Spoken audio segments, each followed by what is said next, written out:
Good evening, everyone. Today we're going to be talking about the NGS headline that just ended at the time of this recording because this NGS headline is definitely a huge W. There's a lot of new things that we get to talk about, and there's a lot of content that I'm pretty excited to share with you guys.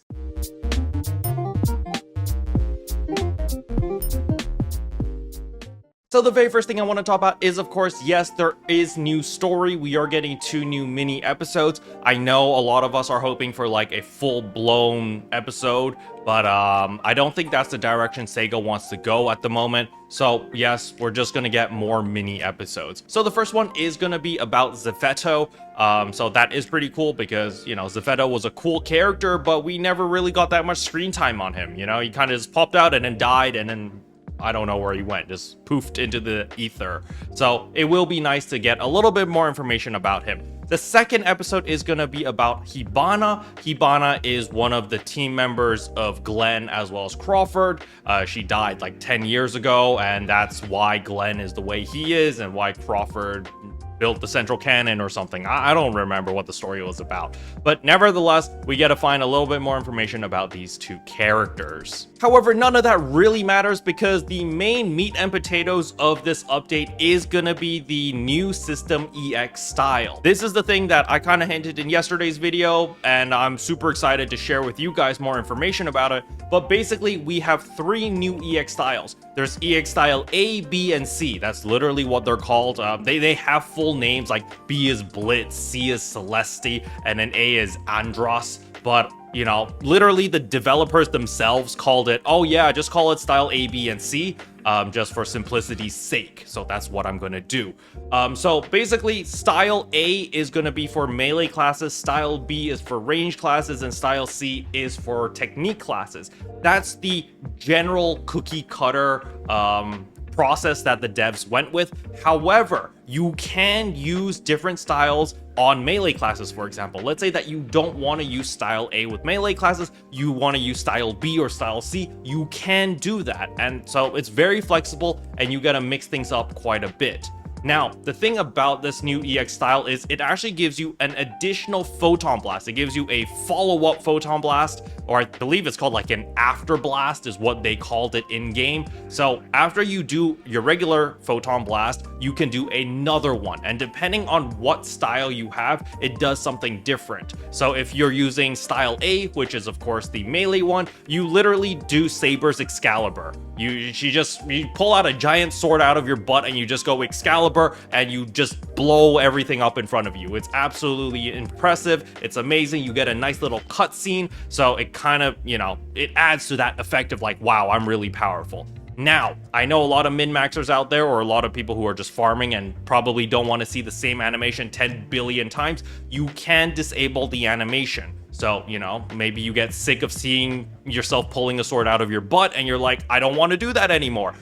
Just disable the animation and then you won't see it. You'll just have the damage and you're good to go. Now, another thing about the EX style A that I didn't mention earlier was actually for the Bravers specifically, it actually allows you to counter without getting hit. So, you know how Bravers always have to try to get aggro and you have to wait for the enemies to hit you to do a counterattack in order to deal a lot of damage? Well, with the EX style A, that actually gives you the ability every 20 seconds to just counter thin air and then just do extra damage. It's absolutely crazy. And on top of that, every 20 seconds after you do that, like, airless counter, you reduce your PB timer by 1 second.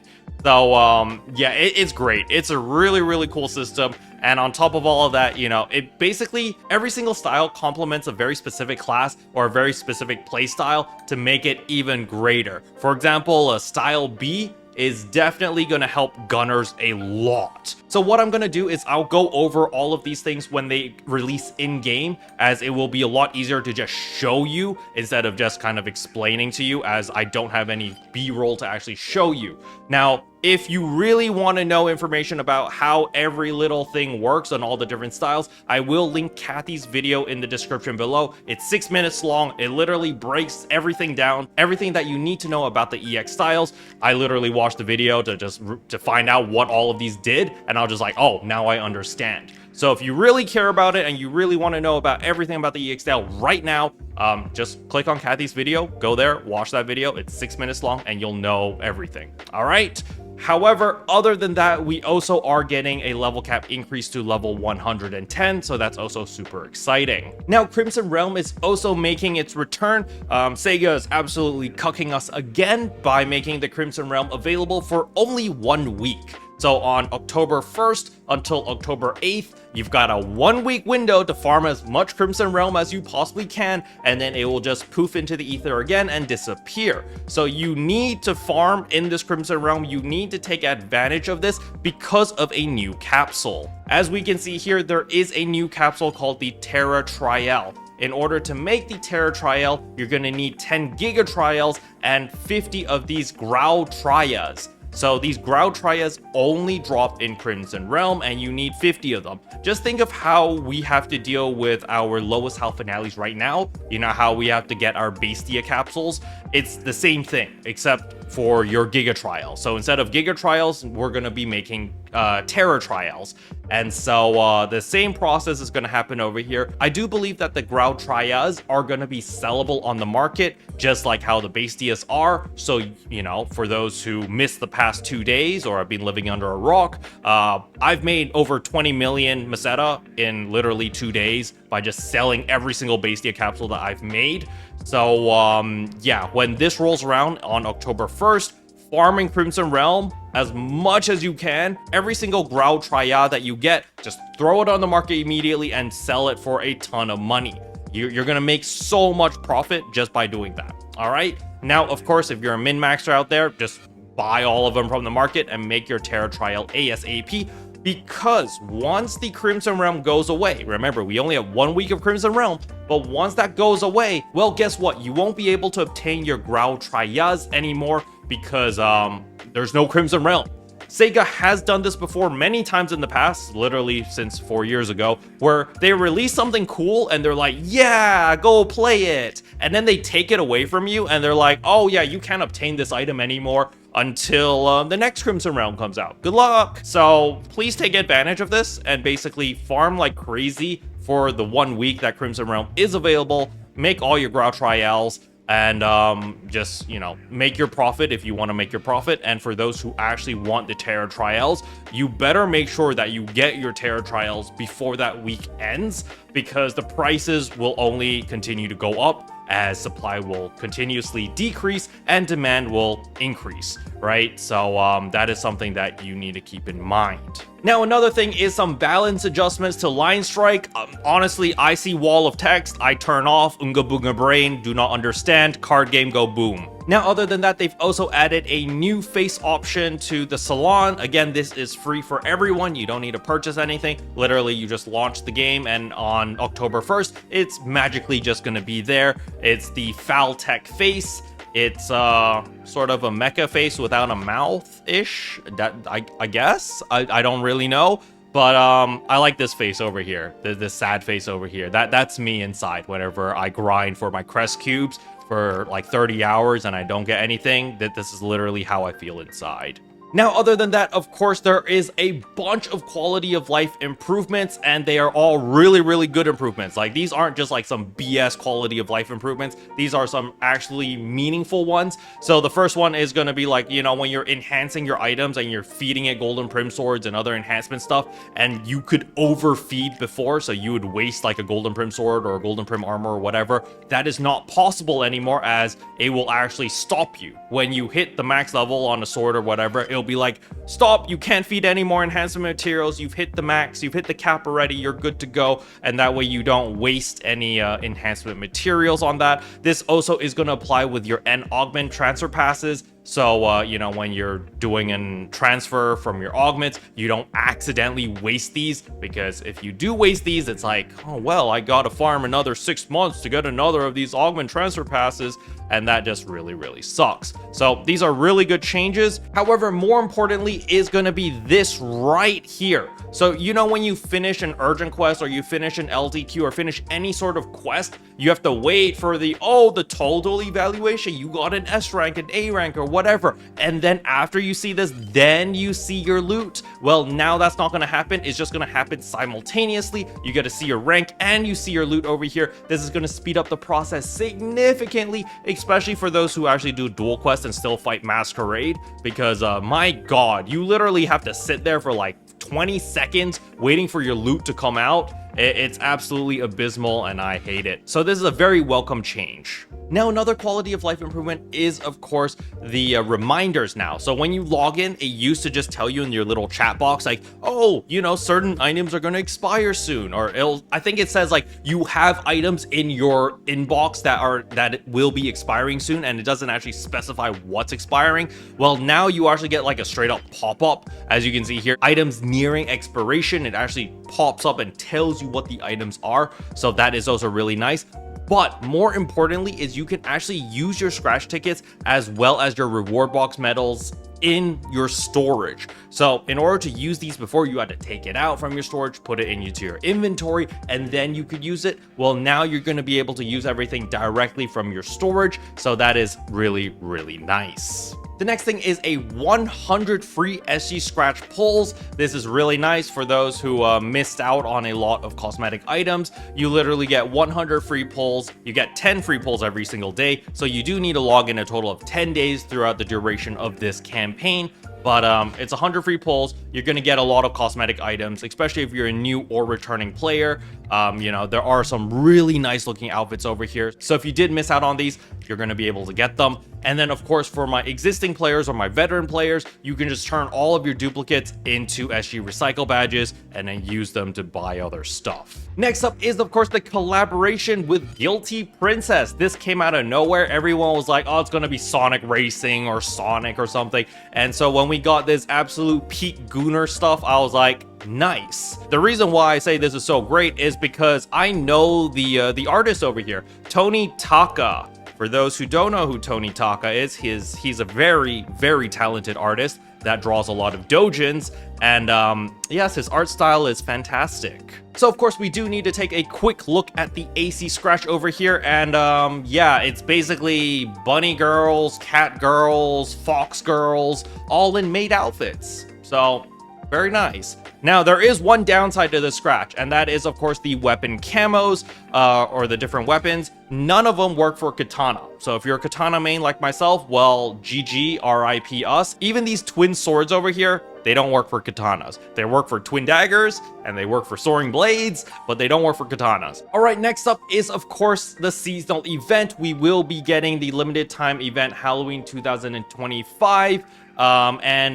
Shami over here does have some pretty nice looking clothes. They are called the Bewitching Nun robes. I believe if you're actually scratching for it, because they will be in an AC scratch, I believe they're called like the Unholy Nun robes or something. But yeah, they're very sexy looking and not very nun-like. But nevertheless, it's just like every other seasonal event. You're going to farm stuff, you're going to get seasonal points, you're going to use seasonal points to pick up a bunch of freebies from the seasonal shop. Now, other than that, we are, of course, getting a limited time urgent quest, which is the Pale Flame of the Planet Wrecker. So remember the old quest that we had in Retem, where it was like a Crimson Realm urgent quest, where we had to like go through a path, kill a bunch of enemies, and then we had to kill a Starless at the very end? It's the same thing, however, it's in Kavaris now. The only thing I pray Sega does not mess up is the lag. That's literally the only thing that I'm worried about, because when this came out on the Retem version, there was like some insane amount of lag, and it stayed laggy throughout the entirety of the event that this was in. I just pray that Sega has solved the issue. People are saying that it's because of the sky, because of the whole Crimson Realm thing. I don't know what the reason is, but I'm just hoping that they have solved the issue and there won't be any lag for this, because they've got some pretty cool bosses. The new boss called Agni over here is pretty dang awesome. It's like some armored punchy fighter dude, and then after you beat him up and break his armor, he explodes and then he becomes like freaking infernal guy. Kind of reminds me of Ignis. He kind of looks like Ignis from Final Fantasy after he explodes, and he's like, look at me, I'm fire guy. So I'm kind of excited to fight this. Other than that, we also have a limited time drill old capital extermination operation. This is absolutely horrible. I don't like this. However, we are going to need to do this because this is where you get your skill rings. Remember, we are getting EX style stuff and we're also getting skill rings. Unfortunately, the only way to get your skill rings is from the limited time quests over here, as well as the limited time urgent quest. So, you know, let's talk about the rings. There is going to be a total of 5 rings immediately on release, which is going to be on October 8th. And as we can see here, there are type 1 and type 2 rings. Type 1 ring basically goes on your left hand. Type 2 rings goes on your right hand. You can wear 2 different rings simultaneously. Unfortunately, it's not like the base game where you have to go out, gather materials, and craft it, blah, blah, blah, blah. This one's very simple. You just go into the limited time urgent quest or the limited time quest. You kill. At the very end, you pray that you get a skill ring as one of the rewards. It's fully completed and, you know, you're done. You don't need to go through any extra hoops. Now, the thing that makes this a little bit less painful is that it doesn't say anywhere here that these rings are not tradable. So you should be able to put them onto the market if you get a ring that you don't like. And, you know, it should convert into a good chunk of money, as I know a lot of people are going to be hunting down these rings. Now, there is something that I need to point out about these rings is type 1 rings are focused on offensive stuff, while type 2 rings are more focused on utility and defense. All right, so if you only care about attack and potency and stuff like that, you definitely want to prioritize your type 1 rings first and just pray that you get that to drop, or just buy it off the marketplace, and then focus on your type 2. So that's just something that you guys have to keep in mind. Now, I did skip like 50,000 other AC scratches already. However, this one I want to point out, the Monster Masquerade 2025, because of course the Unholy Nun outfit over here. This one is incredibly sexy and is probably going to go for like a bajillion meseta, but I just wanted to point it out because it looks really nice. Now, other than that, we are also getting the Ratty capsules coming back on the 14th. So if you are considering buying a Ratty capsule because you need it to do your min-max build, don't buy them now. Wait until the 14th. When the scratch comes out, prices are going to drop because supply is going to increase, and then you'll be able to buy a Ratty capsule for a more reasonable price. Now, Sega decided to throw a curveball over here because on October 22nd, we get 4 new skill rings. I don't really know why Sega decided to do this. Like, oh yeah, on release, we have 5 skill rings, and now we're going to have another 4 2 weeks later. It's kind of weird. I don't really know why they're doing this. But nevertheless, hey, you know, we're going to have another 4 skill rings. Again, there's going to be 2 that is type 1 and 2 for type 2. So you can pick and match and do whatever fits your personal build the best. But if you want these specific rings, which is the under PP amp, as well as the under PP follow, as well as patient amp and patient follow, unfortunately, you are going to need to wait until the 22nd of October before these become available. Now, another scratch that I also want to point out over here is the Nightmare Carnival, because succubus. Now, for my new or returning players, there is going to be a pretty big campaign kicking in on October 1st all the way till November 5th, and that is the treasure shop sale as well as the enhancement boost. So you're going to be able to purchase all of these Juvlog weapons and pro-grade armors with fixas, plus a bunch of upgrade materials at great prices. But I don't know what the great prices is going to be. However, I think these items are going to be available through the Meseta shop, the Meseta treasure shop, not the Star Gem treasure shop. So if that's the case, then this is a great way to pick up a bunch of armors as well as weapons with fixas in case you don't have them. And remember, if you don't have like a high fix on your weapon, you could use this as fixa fodder in order to try to enhance and get your fixa 4 or fixa 5 onto your weapon, so forth and so on, which would be pretty nice. Or Sega might really surprise us and straight up just give us fixa 5 on the armor as well as the weapon. Now, not only that, we also have the upgradable equipment only enhancement support campaign, so you'll be able to evolve your Juvlog into your Volgin into your Aiden a lot quicker, as you will have the enhancement success rate plus 90%, basically 100% because 10% by default. And then we also have the augmentation success rate and fixa success rate plus 10%, so that's really nice. And on top of all of that, we also have 75% discount for all the required materials and the end meseta, and for enhancement limit break unlocking potentials. It's a great time to just catch up really quickly, especially if you're a new or returning player. You know, you might want to wait until October October 1st before you just do all of these upgrades. But that doesn't mean that you can't play now. You know, if you want to play now, you can still use all the free gear the game gives you, and you'll still be able to farm Lucille Exploration. You'll still be able to farm all the regular stuff that you should be farming now to get all the different materials. And then when this rolls around, then you can just fully upgrade everything at a fraction of the cost. And last but not least is, of course, the Treasure Scratch Volume 11 over here. So this is basically a farmable scratch ticket. You play the game, you get a bunch of these scratch tickets, and then you can use them to get a bunch of goodies. The main items that you're going to be looking for is, of course, going to be the Master Cubes. You're going to get some augments over here, and of course, the item protections, which is very, very nice. And of course, if you like this little penguin guy, you can get him as well. Special thanks to all the members for supporting the channel. It really means a lot to me. Thank you again. But yeah, that's all I wanted to cover in today's video. Hopefully you guys found it helpful. If you did, I would appreciate a like and a subscribe, and I'll see you guys in tomorrow's video. Bye.